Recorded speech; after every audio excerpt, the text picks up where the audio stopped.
Kopi dulu.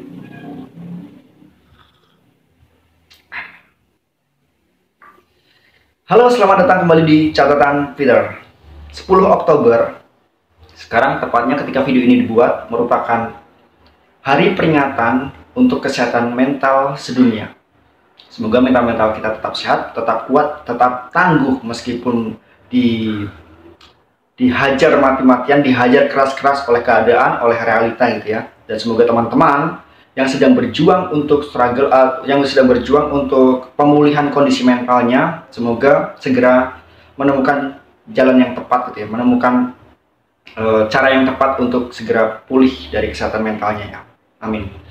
Nah, saya akan melanjutkan tentang pembahasan pada video-video sebelumnya yang menyangkut tentang kekerasan, yaitu menjadi civil courage ya. Apalagi sekarang sedang terjadi konflik atau perang ya di Israel, di jalur Gaza, antara Hamas ya dengan pasukan Israel ya. Semoga perang segera berhenti, segera mereda. Semoga masing-masing pihak saling bisa menahan diri ya untuk tidak melanjutkan peperangan gitu, biar tidak terjadi banyak korban sipil, karena bagaimanapun juga korban sipil menjadi warga sipil menjadi korban dalam peperangan gitu ya. Semoga tidak ada korban lagi setelah misalnya mereka berhenti untuk berperang. Oke, kita lanjutkan dulu ya. Civil courage. Nah, saya kan sering mention ya atau menyebutkan civil courage ya. Civil courage, terus kemudian ada orang yang berani gitu ya. Sebenarnya pengertian dari civil courage itu apa sih? Sebelum saya membahas dalam video-video ini, sebenarnya saya banyak berhutang budi terhadap salah satu sumber yang termasuk dosen saya ya, dalam bukunya yang ini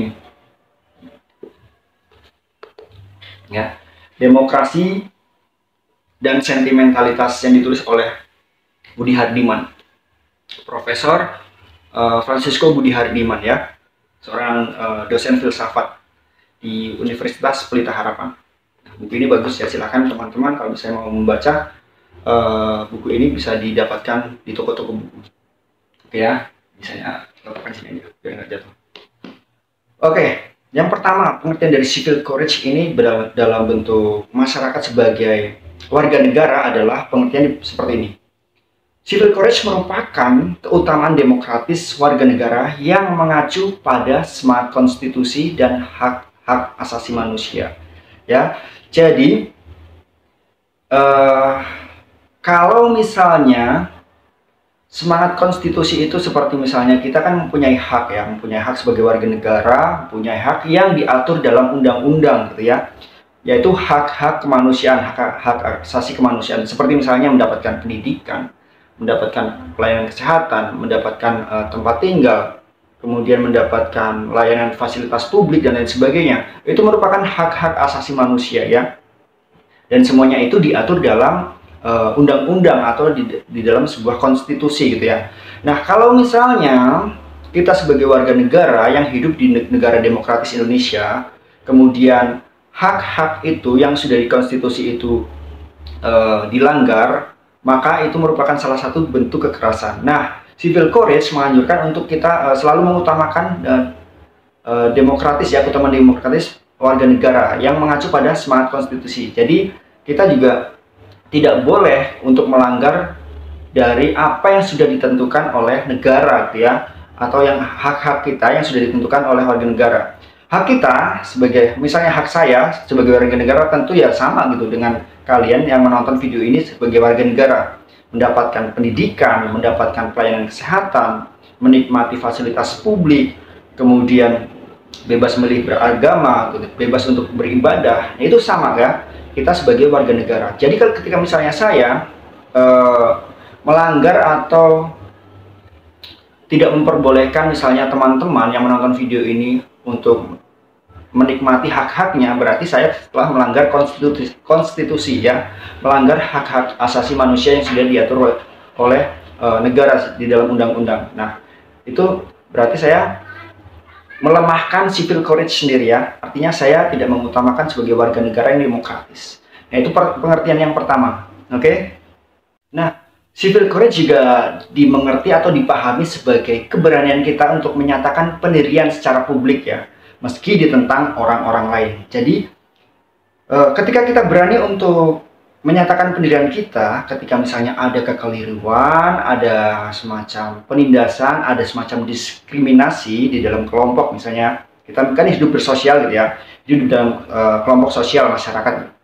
Nah, kemudian kelompok sosial masyarakat kita itu mendapatkan tekanan, mendapatkan perlakuan tidak baik, dicabut haknya, atau misalnya dibendung hak-hak asasi manusia kita tidak boleh menikmati pendidikan atau mengakses pendidikan, kita tidak boleh atau dilarang untuk mengakses layanan kesehatan, berarti kelompok sosial kita sudah ditindas gitu ya.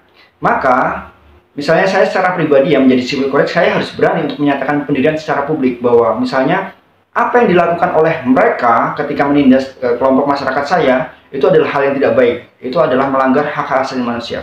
Maka keberanian saya ini bisa dipahami sebagai civil courage ya. Meskipun misalnya ditentang oleh orang-orang lain, jelas misalnya ketika ada satu suara yang berani menyuarakan keberatan, berani menyuarakan keberanian terhadap pendiriannya, itu pasti ada yang menentang gitu ya. Tapi mau tidak mau, saya harus berani untuk menyatakan pendirian saya di depan publik tentunya ya.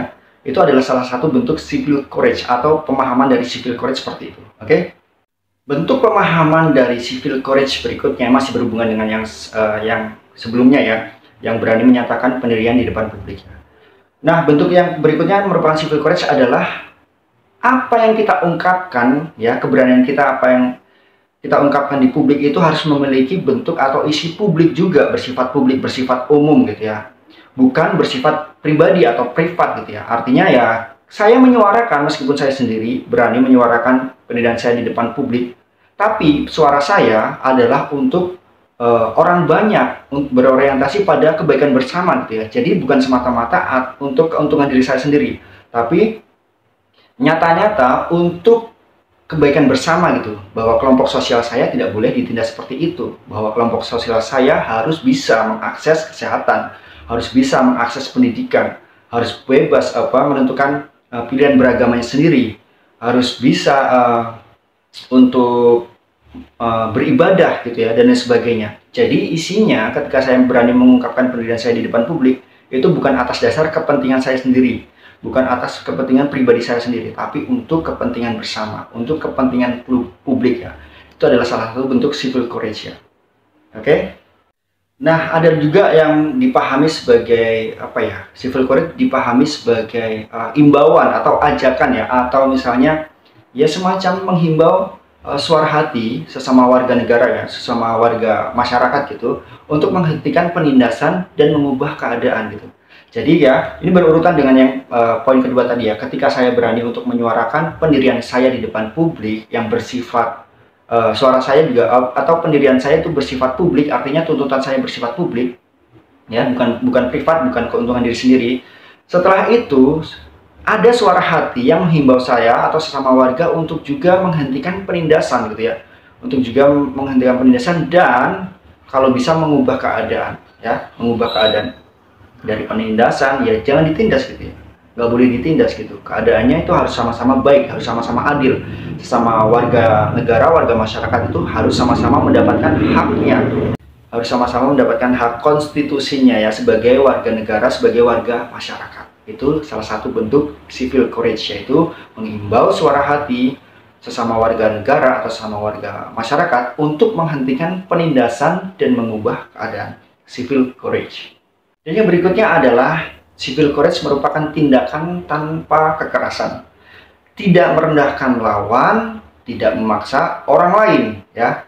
Kalau misalnya kan ada nih ya orang yang membela membela mati-matian gitu ya, membela haknya gitu ya, apalagi misalnya hak pribadinya ya, pendiriannya secara pribadi itu atau keuntungan secara pribadi itu coba disuarakan itu biasanya dengan kekerasan gitu ya, atau merendahkan lawan. Kamu nggak seperti itu ya civil courage. Justru akan menjadi kontradiksi ketika kita misalnya sebagai warga negara mengungkapkan pendirian kita secara publik tapi dengan kekerasan gitu kan. Dengan kekerasan itu sama saja kita menjadi pelaku kekerasan ya. Kontradiksi sekali dengan pemahaman civil courage ya. Civil courage itu merupakan tindakan tanpa kekerasan ya. Tidak merendahkan lawan dan tidak memaksa orang lain. Gitu ya. Jadi ini memang harus hati-hati ketika kita bisa belajar untuk menjadi civil courage, ya. Kita juga harus belajar untuk menghargai lawan gitu. Menghargai lawan bukan berarti kita tunduk pada lawan, ya. Kita harus berani menyuarakan pendirian kita, tapi bukan berarti tunduk atau bukan berarti kita merendahkan lawan juga gitu ya. Tapi harus sama-sama imbang gitu. Dan juga tidak bisa memaksa orang lain gitu ya. Baik itu pemaksaan maupun merendahkan lawan itu kan sama-sama kekerasan ya. Merendahkan orang lain juga kekerasan, memaksa orang lain juga kekerasan ya. Jadi harus hati-hati. Civil courage merupakan tindakan tanpa kekerasan. Oke. Nah, yang terakhir, pemahaman atau pengertian dari civil courage sendiri adalah suatu tindakan bukanlah tanpa rasa takut ya, melainkan upaya mengatasi rasa takut demi membela kebaikan bersama ya. Mustahil kita tidak memiliki rasa takut itu. Tapi civil courage mengajarkan kita untuk mengatasi rasa takut itu. Fungsi apa? Tujuannya untuk apa? Ya tujuannya untuk membela kebaikan bersama gitu. Kalau kita misalnya melihat suatu ketidakadilan, suatu penindasan, suatu kekerasan dan kita diam saja karena takut, berarti kita belum bisa untuk dikatakan sebagai civil courage karena kita mendiamkan saja gitu ya. Meskipun takut iya manusiawi, tapi meskipun takut kita harus bisa mengatasi rasa takut itu. Kenapa? Karena ada hak-hak bersama, hak-hak masyarakat sosial atau masyarakat warga negara itu yang ditindas, ya. Hak-hak konstitusinya, hak-hak asasi manusianya itu diabaikan, gitu ya. Apalagi dilarang gitu. Jadi kita harus berani mengatasi rasa takut kita sendiri dengan mengandaikan atau dengan ya kita harus melihat bahwa ada kebaikan bersama yang harus dibela, ya. Itu merupakan salah satu pengertian dari civil courage ya. Nah, itu dia beberapa pemahaman atau pengertian dari civil courage yang selama ini saya singgung-singgung ya. Semoga video ini bisa membantu kita memiliki perspektif lebih jauh ya, memiliki perspektif atau pemahaman lebih dalam mengenai bentuk-bentuk kekerasan dan upaya-upaya untuk menghentikan kekerasan, yaitu salah satunya menjadi civil courage ya. Civil courage itu bisa kita lakukan di mana saja dan ya maksudnya dalam situasi apa saja gitu. Bisa dilakukan dalam keluarga. Jangan salah paham ya, bahwa dalam kehidupan keluarga juga biasanya ada bentuk kekerasan ya.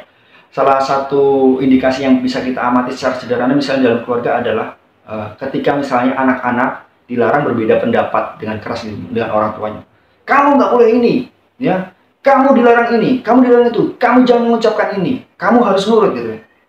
Nah, itu kan merupakan salah satu bentuk, sebenarnya bentuk kekerasan ya terhadap anak dilarang berbeda pendapat. Itu saja sudah memicu suatu pertentangan gitu ya, dimana nanti pertentangan itu bisa memicu timbulnya pergesekan itu bisa memicu timbulnya konflik. Nah, itu salah satu bentuk kekerasan ya. Semoga video ini membantu kita untuk lebih memahami perspektif lebih jauh tentang civil courage, tentang tindakan tanpa kekerasan untuk membela kebaikan bersama. Oke? Kalau misalnya video ini bermanfaat, informatif, dan edukatif, silahkan berikan dukungan kalian dengan cara klik like, subscribe, share, dan komen. Oke? Terima kasih sudah menonton dan kita ketemu lagi di video-video berikutnya. Bye!